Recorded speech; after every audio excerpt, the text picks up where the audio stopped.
धन्यवाद sir, thank you. आपने अपना बहुमूल्य वक्त आपका हमारे लिए धन्यवाद, निकाला। आपने याद किया। और सबसे पहले तो क्योंकि हम ये जो हमारी थीम है सर, मजहब यही सिखाता, India's knowledge age, India that once was the highest seat of learning, sir, where do we stand today?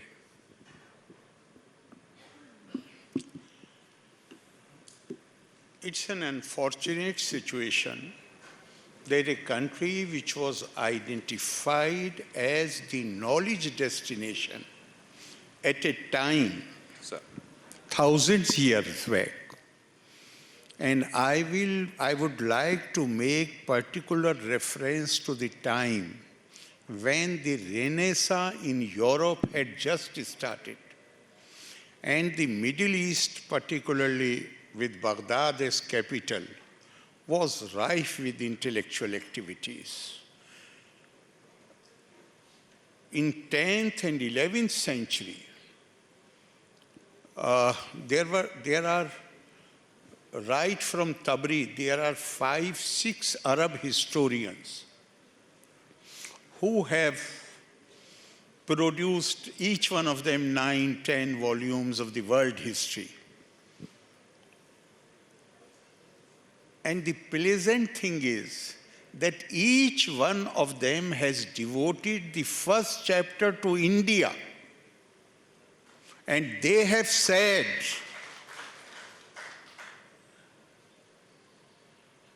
in very clear terms, that there are only 5 civilizations in the world. The Iranian civilization is known for its majesty. Chinese for their obedience, for their craftsmanship and obedience to authority. Romans for their beauty and chivalry. Turks for their bravery.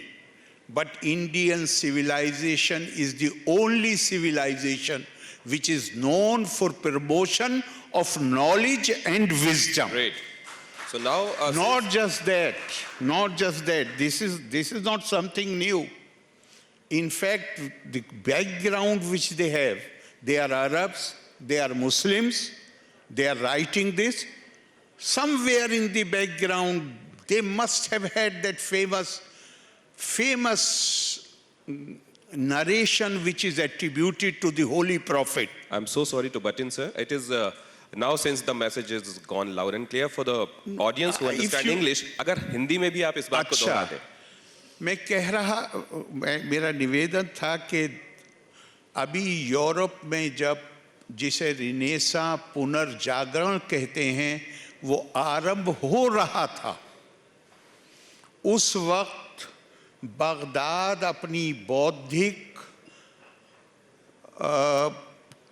सरगर्मियों के लिए उसकी प्रसिद्धि हो गई थी। और आम तौर से लोग ये जानते हैं कि दारुल हिकमा जो वहाँ पे एक संस्था पैदा की गई, उसने सारी ग्रीक नॉलेज को ट्रांसलेट किया और आज जो अंग्रेजी में हमें ग्रीक फिलॉसफी नज़र आती है वो अरबी से दोबारा ट्रांसलेट हुई है।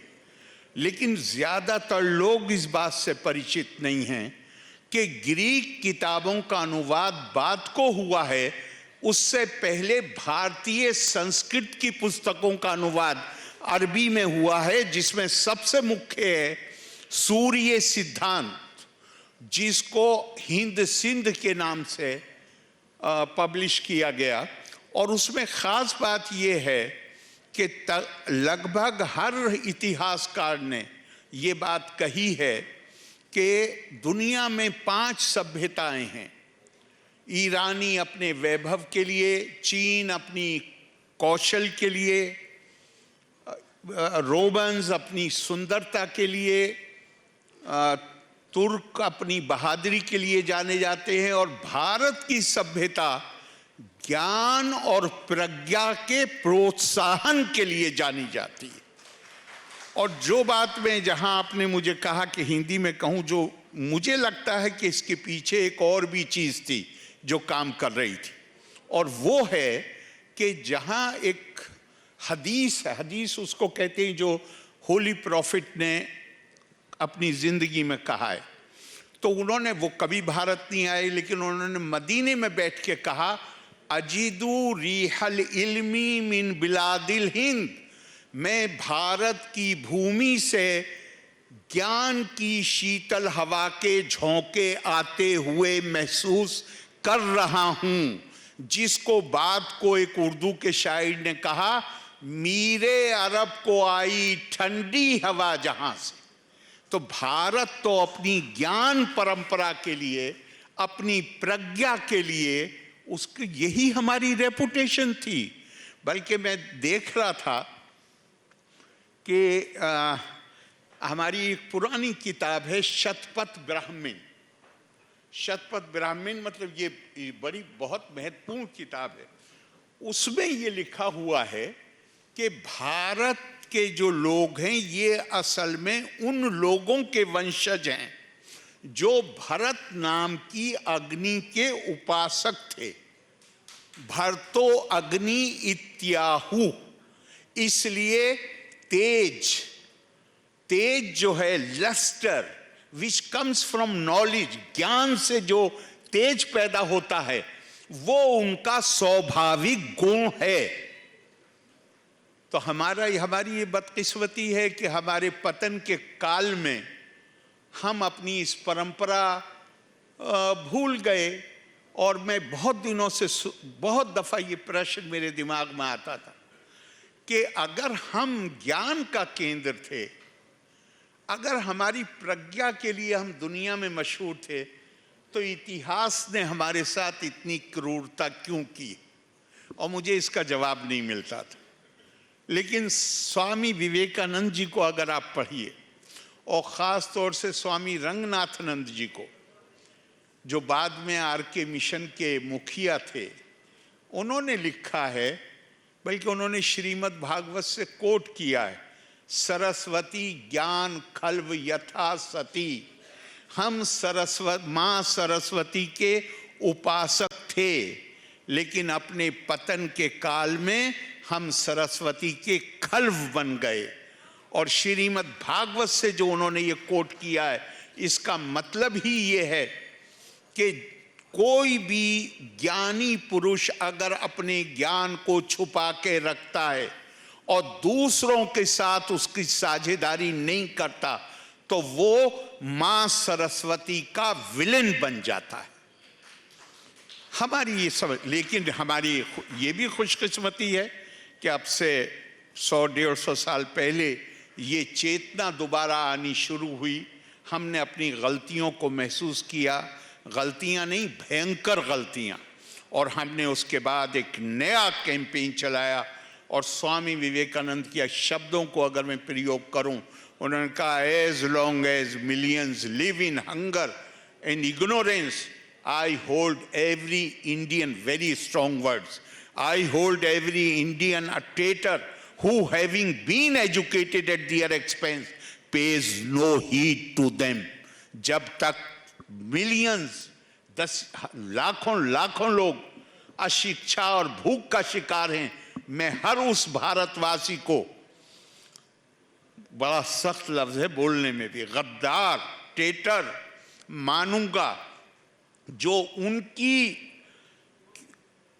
अब आप गौर कीजिए ना, अगर एक आदमी, मामूली आदमी नमक भी खरीदने जाता है बाजार में तो उस पर टैक्स पे करता है।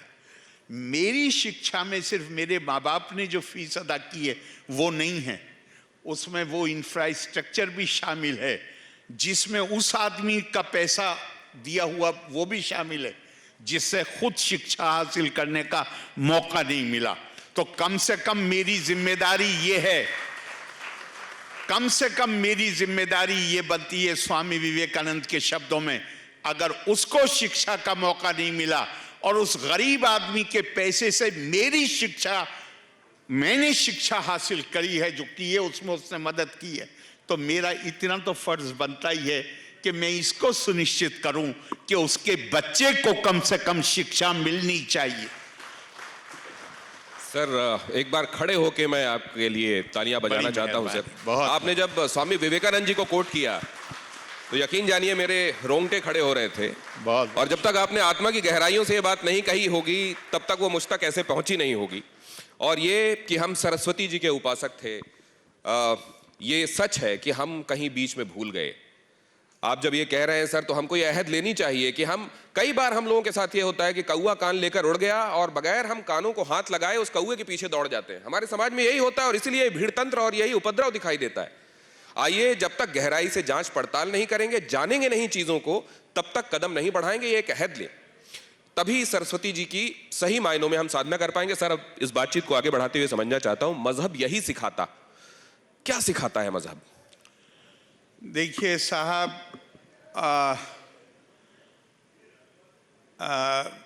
कम से कम दुनिया में, मैं तो कहूँगा सभी मैं कंपेयर इसलिए नहीं करता किसी भी, आप जो शब्द, पहली बात तो धर्म का हमने गलत ट्रांसलेशन कर लिया है, अनुवाद कर लिया है। धर्म वो नहीं है जिससे हमने तो रिलीजन के सेंस में उसको अनुवाद कर लिया है।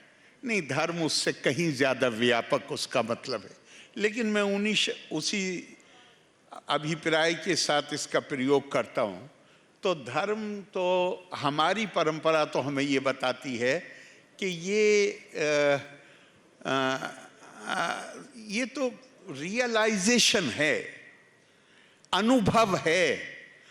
भारतीय परंपरा में मैं बिलीव करता हूं ये नहीं कहा जाता, मैंने रियलाइज किया है। स्वामी विवेकानंद ने पूछा परमहंस ने, आपने ईश्वर को देखा है?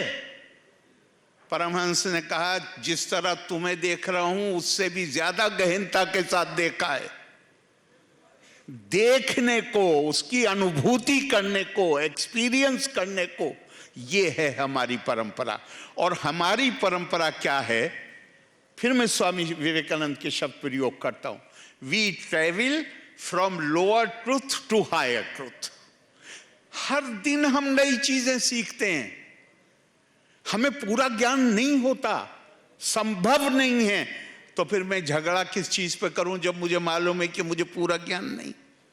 मजहब तो मुझे ये सिखाता है कि, बल्कि अगर आप इजाजत दें तो मैं मौला अली का एक जुमला इस्तेमाल करना चाहूँगा। उनसे किसी ने पूछा कि कहीं जा रहे थे, उन्होंने रोक के चलने से पहले कहा कि जाइएगा, बात को पहले मुझे ये बताइए कि धर्म की परिभाषा क्या है, दीन की तारीफ क्या है। उनका, वो समझता था कि अब ये लंबा बैठेंगे, बात करेंगे। उन्होंने घोड़े पे बैठते बैठते कहा, बहुत आसान, अल अज़मतोली अम्रिल्लाही व शफ़क़तोली खल्क़िल्लाही। ऊपर वाले की जो व्यापकता है वो समझ में आ जाए और उसकी मखलूक के साथ जिन्हें उसने पैदा किया है उनके लिए दिल में मोहब्बत पैदा हो जाए। दीन केवल इतने को कहते हैं। सर्वशास्त्र पुराणेषु व्यासस्य वचनम ध्रुवम परोपकारस्तु पुण्याय पापाय परपीड़नम। सॉरी, हमारी तो इतनी किताबें हैं। बाकी धर्मों में, रिलीजन्स में एक किताब होती है, हमारे यहाँ तो भरी पड़ी हैं किताबें। और सारी किताबों के कंपाइलर ने, उनको संकलन करने वाले ने अंत में बता दिया, एक ही बात है जो तरह तरह से समझाई गई है, और वो ये है कि दूसरे का भला करना ये पुण्य है और किसी का बुरा सोचना ये पाप है। बस इतनी सी बात। हमारे ऋषियों, मुनियों, मनीषियों और उस परंपरा को आगे बढ़ाते हुए आपकी जिस भाषा में, जिसको समझ में आए उस भाषा में आप समझाने की क्षमता है आप में। लेकिन जब हम ये देखते हैं कि विश्व गुरु बनने की राह में हम अपने आप को, अपनी परिकल्पना करते हैं, हम थे कभी विश्व गुरु और फिर वहीं चाहते हैं हम हो, और फिर एक पैटर्न हमको दिखाई देता है जिसमें शुक्रवार को पत्थर और शनिवार को बुलडोजर दिखाई देता है। तो फिर हम एक्चुअली उस विश्व गुरु बनने की दिशा में कहां जा रहे हैं सर? नहीं, ये जो जिसका आप जिक्र कर रहे हैं कि हमें शुक्रवार को ये दिखाई देता है या फला, ये इसीलिए है कि जो काम हमारा, जो हमारा जीनियस है, जो हमारा विशेष गुण है, शिक्षा, विद्या, ज्ञान, प्रज्ञा, हम उससे कहीं दूर होते चले गए। उससे दूर होंगे भाई शिक्षा। सभ्यता की दिशा में जब कदम बढ़ाए गए तो पहला कदम क्या था? जिस आदमी ने पत्थर की जगह गाली का इस्तेमाल किया, वो सभ्यता की तरफ पहला कदम था। ध्यान करिए, उसने कहा नहीं, अब पत्थर का जमाना नहीं है, मैं तुम्हें गाली दूंगा। अब और आगे बढ़े तो फिर उसके बाद वहीं पर अब आप तय कर लें कि हम लोगों को, देखिए ये तो सिविलाइजेशन की, सभ्यता की प्रक्रिया है। जब लोगों के, मैं गौर कर रहा था कि पत्थर चल रहे हैं फ्राइडे को। अब अगर किसी ने कुरान को पढ़ने के साथ समझने की कोशिश की होती तो देखिए क्या बात कही गई है। कहा गया है वला तस्तविल हसनतो वला सय्या इदफा बिल्लती ही आसन फैजल लजी बैनका व बैनहु अदावतुन कान्नहु वलियुन हमीम। बुराई और भलाई कभी बराबर नहीं हो सकते, इसलिए अगर कोई तुम्हारे साथ बुराई करे तो उसका जवाब भलाई से दो, और फिर तुम देखोगे कि वो जिसके और तुम्हारे बीच में दुश्मनी थी वो तुम्हारा सबसे हमदर्द और सबसे नजदीक का दोस्त बन जाएगा।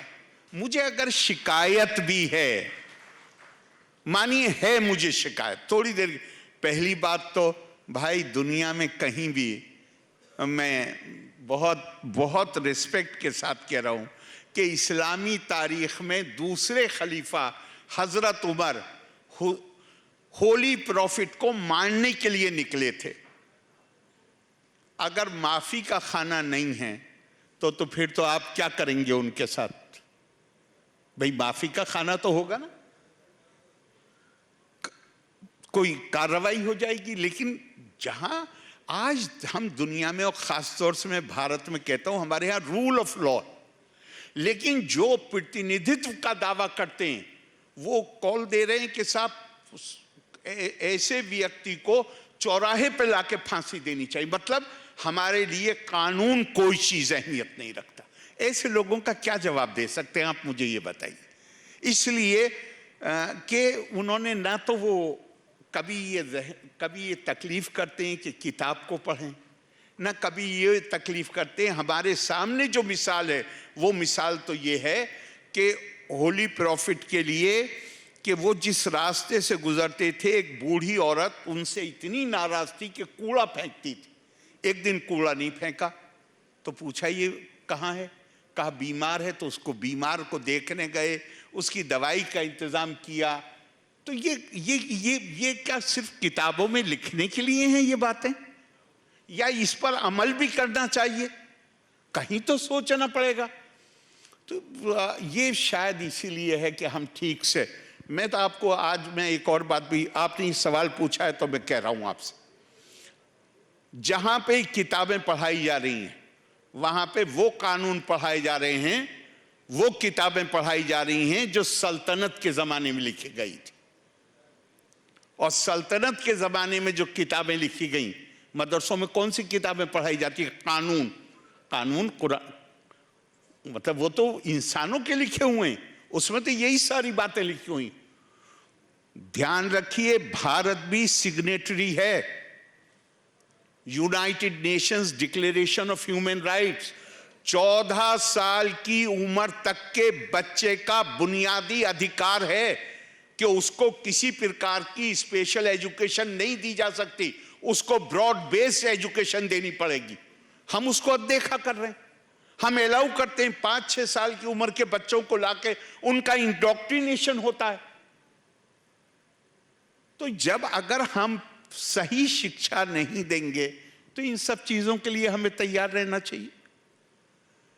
बुनियादी बात है कि उस पर आना पड़ेगा कि हमारी शिक्षा में आपको एक, इससे पहले कि आप सवाल पूछे, मैं आपको एक याद दिलाना चाहता हूं। गुरुदेव रविंद्रनाथ टैगोर ने, और अगर इजाजत दें तो मैं उनके ही शब्दों Please, का please. प्रयोग कर लूं, फिर मैं हिंदी में अनुवाद कर दूंगा, वो अंग्रेजी में है। उन्होंने कहा, India can not attain true independence unless it is recognized that her foundation is in mind, which with its diverse powers and confidence in those powers goes on creating Swaraj for itself। Bharat की असल शक्ति मानसिक शक्ति है, बौद्धिक शक्ति है। ये हमारी यूनिक फीचर है। मैंने अभी कहा कि शतपथ ब्राह्मण ने जो बताया है आपको, तो हमें ज्ञान क्या, स्वामी, बल्कि एक और कह दूं आपको, स्वामी विवेकानंद क्या कहते हैं, जीवन का उद्देश्य क्या है? जीवन का उद्देश्य, स्वामी विवेकानंद कहते हैं कि जो लोग ये मानते हैं कि जीवन का उद्देश्य सुख और खुशी है, वो सही नहीं है। जीवन का एक ही उद्देश्य है, मानव जीवन का, विद्या की प्राप्ति, acquisition of knowledge.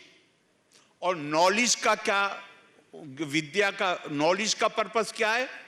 To find unity amidst diversity, बहुधा के बीच में एकता का तार तलाश कर लेना, ये विद्या से ये कला आती है। तो जो बेचारे उससे वंचित हैं, उनसे आप ये उम्मीद करें कि वो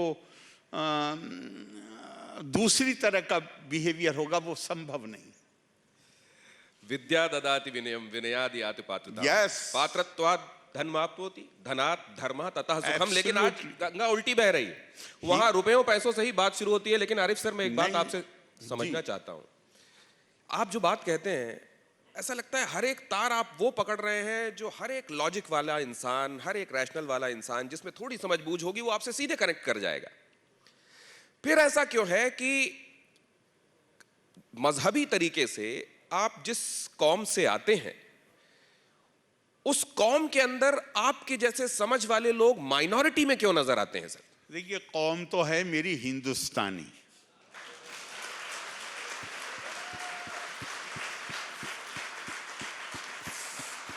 मैं हूं भारतीय, और भारत दुनिया का ऐसा देश है, एकम सद विप्रा बहुधा वदंती। और ये हमारी सिविलाइजेशनल जर्नी, हमारी सांस्कृतिक यात्रा विविधता की स्वीकार्यता के साथ शुरू होती है। इसलिए कौन किस तरीके से इबादत करता है वो इंपॉर्टेंट नहीं है, उससे कौम नहीं बनती है। वो जमाना चला गया, अंग्रेजों ने हमें ये पाठ पढ़ाया, नतीजे में इस देश का बंटवारा हो गया। प्लीज ये जुबान बोलनी बंद करिए। कौम तो हमारी एक है, हम हैं भारतीय, हम हैं हिंदुस्तानी। अब सवाल है कि वो एक वर्ग विशेष में, या आप ज्यादा से ज्यादा संप्रदाय कह सकते हैं, कौम नहीं, संप्रदाय कह सकते हैं, उस संप्रदाय में ये समस्या क्यों? मैंने आपको पहले ही बताया, मैं पहले बहुत बोल चुका हूं। आम आदमी बेचारा तो अपनी रोजी रोटी चाहता है, वो तो अपने बच्चों को पालने में लगा हुआ है। मैंने इसी तरह की कॉन्क्लेव में एक बार कहा कि किसी ने मुझसे कहा कि आप मदरसों की, मैंने अभी पहले कहा था आपसे कि 6-7 साल की उम्र में, ध्यान करिए जरा, जब डायरेक्टिव प्रिंसिपल से निकाल के राइट टू एजुकेशन को फंडामेंटल राइट बनाया गया, तो मैं जान सकता हूं यहां सब पढ़े लिखे लोग बैठे हुए हैं, भारत में एक ही संगठन था जिसने उसका ऑफिशियली विरोध किया। क्या बताएंगे कौन था वो? प्लीज बताइए। अब हमें पता होना चाहिए। एक ही संगठन था पूरे देश में जिसने विरोध किया खुल के, वो था मुस्लिम पर्सनल लॉ बोर्ड। और दूसरी तरफ आप देखिए, अगर रिलीजन को देखिए, तो वहां पे इल्म का हासिल करना फर्ज बताया गया है। तो मैंने बहुत सोचा कि ये लोग मुखालफत क्यों कर रहे हैं। तो फिर मैंने फिगर आउट किया कि इनकी मुखालफत का कारण ये है कि अगर फ्री बगैर फीस दिए शिक्षा अगर उत्तर प्रदेश, पूर्वी उत्तर प्रदेश, बिहार, उड़ीसा, बंगाल में भी उपलब्ध हो जाएगी तो इनका जो कैचमेंट एरिया है जहां से ये 5-5 और 6-6 साल के बच्चों को लेके आते हैं वो कैचमेंट एरिया ड्राई हो जाएगा। इसको एक दूसरे तरीके से सर आपसे मैं समझना चाहता हूं, क्योंकि ये बड़ा मौलिक प्रश्न है। लोग ये जानना चाहते हैं कि आरिफ सर जो कहते हैं वो बड़ा अपीलिंग होता है, सीधे समझ में आता है, देश हित में है। लेकिन अगर कभी, जैसे मैं जब आपसे बात करने की तैयारी कर रहा था, मैंने कई लोगों से डिस्कस की चीजें। उन्होंने कहा कि आप एक बात पूछिए आरिफ साहब से कि अगर आरिफ साहब को और असदुद्दीन ओवैसी जी को किसी एक मुस्लिम बहुल इलाके से चुनाव लड़ा दिया जाए तो कौन जीतेगा? आरिफ साहब को क्या लगता है? मुझे नहीं पता कि कौन जीतेगा, लेकिन मैं ये कह सकता हूं कि मैं जिस क्षेत्र का प्रतिनिधित्व करता रहा हूं उसमें वो उन क्षेत्रों में गिनती होती है जहां मुस्लिम वोट बहुत ज्यादा है। और 1986, आप तो शायद यंग हैं, हेमंत जी को याद होगा, 1986 में नाम नहीं लूँगा इससे क्या वो जिंदा नहीं है, लेकिन एक बड़े लीडर थे। उन्होंने कहा कि आरिफ मोहम्मद खां अपनी कॉन्स्टिट्यूंसी में घुस नहीं सकते। और इलेक्शन जब हो गया और मैं जीत के आ गया तो उन्होंने क्या, यहाँ असल में इन्होंने काम बहुत किया है। दोनों चीजें अखबारों में छपी हुई हैं, मैं नहीं कह रहा हूँ, दोनों अखबारों में छपी हुई। तो ये सब, लेकिन फिर भी मैं आपकी बात से, जो असल आपका मतलब है, जो भावना है प्रश्न की, मैं उससे बड़ी हद तक सहमत हूं। क्योंकि जब तक आप लोगों के अंदर विवेक पैदा नहीं करते, विच्छेद पैदा नहीं करते कि वो सही और गलत में तमीज, वो केवल शिक्षा के माध्यम से आ सकता है। और हमने शिक्षा के ऊपर हमें मानना चाहिए, स्वीकार करना चाहिए कि हमारा ध्यान जो होना चाहिए था वो नहीं रहा है। तो वहां तक आप उसको गलतफहमी में मुब्तला कर सकते हैं। और शायद मैं अपने क्षेत्र में, चूंकि मेरा बहुत ताल्लुक था और मैं लगातार मतलब उनको बताता था, शायद इसलिए वो भ्रमित नहीं हुए, क्योंकि वो लोग जो 1986 में जिन लोगों के खिलाफ मैंने स्टैंड लिया था, वो जगह लखनऊ कुल 120 किलोमीटर है मेरे चुनाव क्षेत्र से, जहां से मैं लड़ता था। 200 से ज्यादा लोग एक महीने से ज्यादा मेरे क्षेत्र में रहे थे, लेकिन वहां कामयाब शायद इसलिए नहीं हो पाए, भ्रमित करने में कामयाब इसलिए नहीं हो पाए कि हमने ये कोशिश करी कि हम उन तक पूरी बात पहुंचा दें। लेकिन उसमें मेरी ताकत की बात नहीं है। बात सिर्फ इतनी है कि अगर लोगों को आप इन्फॉर्म डिसीजन लेने के लिए, सही डिसीजन लेने के लिए उनको सारी बात का पता होना चाहिए। और मैं नाम नहीं लेता हूं किसी लीडर का, लेकिन अभी आपने कहा तो मुझे याद आ गया, 10 साल पहले, 10-11 साल पहले की बात होगी, मैं हैदराबाद में, नाम नहीं ले रहा हूं, हैदराबाद कह रहा हूं, मैं नाम नहीं लेता किसी का भी, हैदराबाद में मैं था। तो किसी ने मुझसे कहा कि आरिफ भाई, हैदराबाद में ऐसे लोग हैं जो ये भी नहीं मानते कि पाकिस्तान के 2 टुकड़े हो गए हैं और बांग्लादेश बन गया। मैं क्या, ये मत बताओ यार कि हैदराबाद कैपिटल है, यहाँ पे ऐसे लोग। उनका मेरे साथ अभी चलिए, मैं लेके चलता हूँ। और बोले एक ही बात कहेंगे वो, जब आप उन्हें बताएंगे कि बांग्लादेश 71 में बन गया, तो वो कहेंगे कि सालार ने तो ये बात कभी बताई नहीं, तो ये कैसे हो सकता है। अब इसका तो कोई इलाज नहीं। सर, आपका जो 1985 का संसद का जो भाषण है उसका बड़ा जिक्र होता है, और लोग ये कहते हैं कि वो लोग बड़े खुशनसीब हैं जिन्होंने उस समय उस भाषण को देखा, सुना।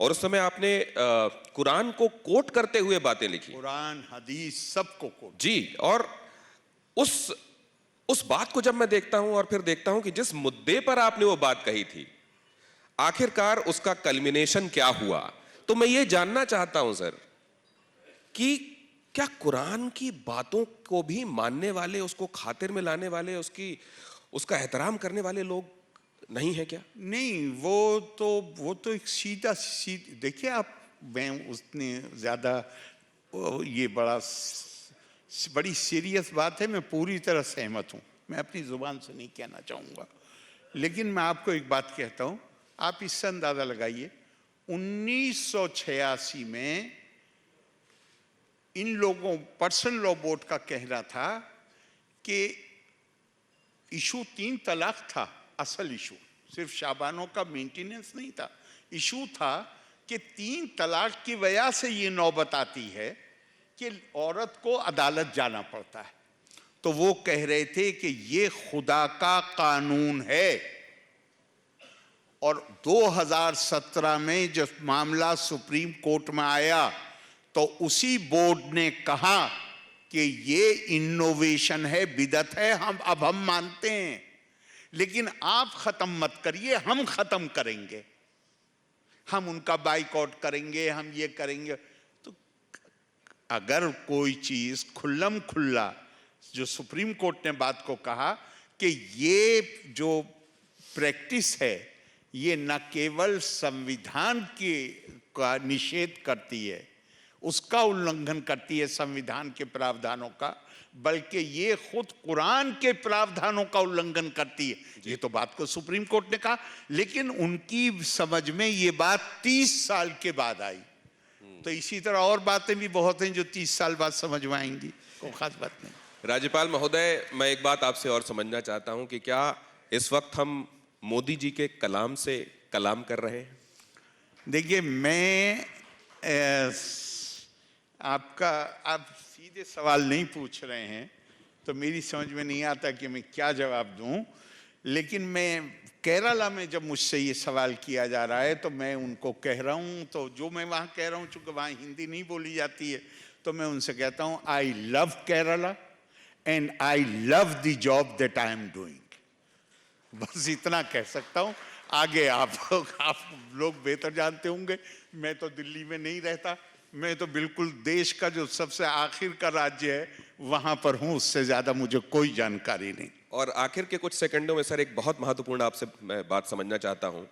लोग ये जानना चाहते हैं कि जैसे हिंदुइज्म में या हिंदुस्तान में राजा राम मोहन राय को सेलिब्रेट किया गया समाज सुधारक के तौर पर, इस्लाम के संदर्भ में रिफॉर्म्स को जब आप देखते हैं तो सर कहां पाते हैं स्थितियों को? सर, मैं ये मानता हूं, देखिए जैसे मानिए 3 रिफॉर्म, देखिए रिफॉर्म तब तक पॉसिबल नहीं है जब तक समाज के अंदर पूरे तौर से शिक्षा नहीं आएगी और सोचने की आजादी नहीं होगी, तब तक संभव नहीं है। लेकिन इन परिस्थितियों में भी कि जहां शिक्षा कम है, और एक बात ध्यान रखिएगा, मैं कुरान की एक आयत से आपको बताता हूं। कुरान ने जो प्रॉफिट का मिशन बताया है वो बताया है लोगों को ज्ञान देना, वयुअल्लिमुहुमुल किताबा वल हिकमा वयुज़क्की। चूंकि किताब और हिकमत, ज्ञान और प्रज्ञा से, जिसे सैंक्टिटी कहते हैं, आदमी प्योरीफाई होता है, तो वो बताया। लेकिन एक लाइन में एक बात और कही है, 3 जगह यह आयत है मगर एक जगह एक बात और कहती, और वो कही व यदा अनहुम इसरहुम वल अगलाल लती कानत अलई। और प्रॉफिट का ये भी जिम्मेदारी है कि इंसानियत के गले में और पैरों में पड़ी हुई जंजीरों और बेड़ियों से उन्हें मुक्त कराए। और इस पर सारे कमेंटेटर्स एग्रीड हैं पहले दौर के कि इसका मतलब था क्लर्जी, मिडिल मैन, जो बीच में जो अपने आप को प्रोजेक्ट करते हैं, हम बताएंगे तुम्हें कि दीन क्या है, उनसे आजादी दिलाना मकसद था। आज अगर आप गौर करिए तो उस दीन में सबसे ज्यादा मिडिल मैन मौजूद है। ये मिडिल मैन कहां से आ गए? जब शिक्षा नहीं होगी तो मिडिल मैन बीच में आएंगे, जिस दिन शिक्षा हो जाएगी उस दिन मिडिल मैन गायब हो जाएंगे। अगर होंगे भी तो उनका प्रभाव नहीं होगा।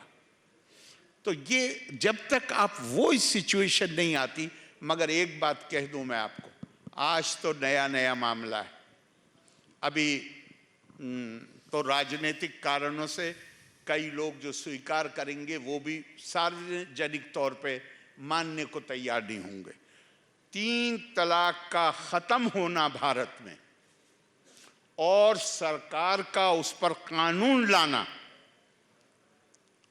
जितने लोग बहस करते थे, जब मैंने उन्हें बताया, हमारे मित्र हैं, मैंने उन्हें बताया भाई कभी इस्लामिक जूरिस्प्रूडेंस की हिस्ट्री पढ़िए, जिस दिन 3 तलाक अलाउ की गई थी उसी दिन इसको पनिशेबल ऑफेंस बनाया गया था। 40 कौड़े, आपकी पिटाई कर रहे हैं, पिटाई तो पनिशेबल ऑफेंस है ना। आज तो जिंदा नहीं रहेगा आदमी 40 कौड़े खा के। तो आज भले कोई स्वीकार करे या ना करे, पर जो माननीय प्रधानमंत्री नरेंद्र मोदी जी ने ये जो सुप्रीम कोर्ट का फैसला आ गया, लेकिन फैसले से 3 तलाक नहीं रुकी। अगले 1 महीने में 500 से ज्यादा हुई थी और 2019 में जब ये कानून पास हो गया, आई होप कि आप लोग, मैं आशा करता हूं आपको पता हो कि ये फिगर अब क्या है। मुस्लिम समाज में तलाक की दर में 91% से ज्यादा की कमी हुई है। 91। अब अगर इतने परिवार टूटने से बच गए, इतने बच्चों को परेशानियां नहीं होंगी, इतनी महिलाओं को नहीं होंगी और वो परिवार हैं, तो ये कुछ अच्छा काम हुआ है या नहीं हुआ। तो आज भले स्वीकार मत कीजिए, लेकिन अब से 50 साल बाद, 100 साल बाद नरेंद्र मोदी जी को भारत नहीं दुनिया में याद किया जाएगा इस काम के लिए। हेमंत जी आपसे इसी बारे में, इस बात पर कुछ कहना चाहते हैं? नहीं, मैं, अरे भाई, आप, इस देश में एक वर्ग है जो वंदे मातरम गाने से जिसे परहेज है, और आपने उसी वंदे मातरम का उर्दू में तर्जुमा किया है। हम चाहेंगे कि अगर हमारे दर्शक भी उससे लाभान्वित हो सके तो। मतलब मैं उसे सुनाऊं? ये तो आप इम्तिहान ले रहे हैं मेरा। वो कुछ इस तरह है, मुझे शायद पूरा याद नहीं होगा इस वक्त, लेकिन कनेक्ट करता जाऊंगा उसको। तस्लीमात मा तस्लीमात, तस्लीमात है सलाम का प्लूरल। मतलब सलाम अपने आप में ग्रीटिंग है, और उसको और जरा गहन कर दीजिए तो तस्लीमात हो जाता है उसका प्लूरल। तस्लीमात मा तस्लीमात, सुजलाम तू भरी है मीठे पानी से, सुफलाम मलयज शीतलाम, सुफलाम फल फूलों की शादाबी से, दक्कन की ठंडी हवाओं से, सस्य श्यामलाम मातरम, शस्य श्यामलाम, दक्कन की ठंडी हवाओं से, वंदे मातरम। अगर आप